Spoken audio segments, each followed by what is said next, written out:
Hello friends, आज आपण करणार आहे गाजराचा हलवा। तर पहिले आपण गाजर स्वच्छ धुवून ती चांगली किसून घेतलेली आहे आणि आपण इथं मीडियम हीट वरती कढई तापवून घेतलेली आहे। आता आपण त्याच्यामध्ये ना 1-2 चमचे साजूक तूप घालूया।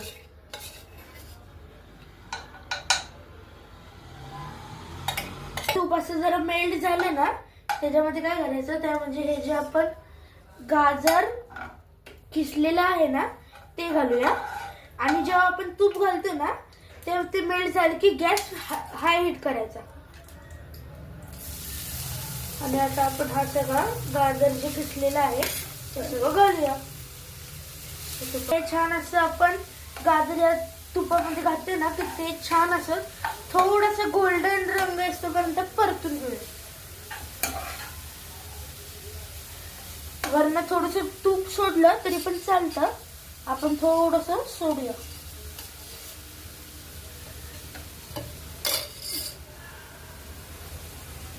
सगळीकडे पसरवायचं।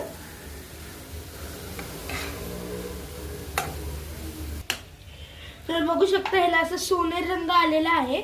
अशा प्रकारे हे छान परतून घ्यायचं आणि मग त्याच्यामध्ये ना जेवढी आपली गाजर आहे त्याच्या अंदाजाने अशी साखर घ्यायची।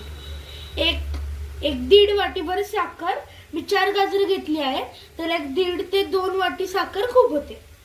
ती अशी छान अशी ही साखर अशी ना सगळीकडे स्प्रेड करून घ्यायची अशा प्रकारे। आणि मग त्याच्यामध्ये आपण घालणार आहोत एक साखर घातली ना की ते सारखं हलवत राहायचं, नाहीतर मग ना साखरेची गाठ होते। आता हे अशा प्रकारे मेल्ट झालं ना की आपण ह्याच्यामध्ये 1 वाटीभर दूध घालूया।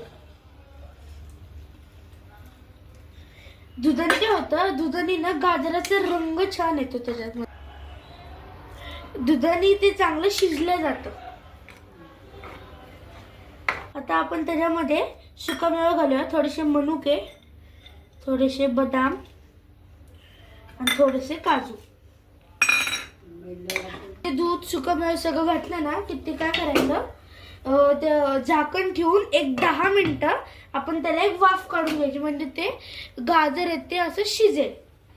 आणि गॅस थोडासा मीडियम हीटवर ठेवायचा। तर अशा प्रकारे आपला गाजराचा हलवा म्हणजे मीडियम ह्याच्यापर्यंत नीट हे झालेला आहे। आता आपण काय करूया, झाकण ठेवून जे आपण केलं होतं ना वाफ काढून घेतली होती, तर त्याच्याऐवजी आपण आता वाफ आपलं झाकण न ठेवता वाफ काढून घेऊया।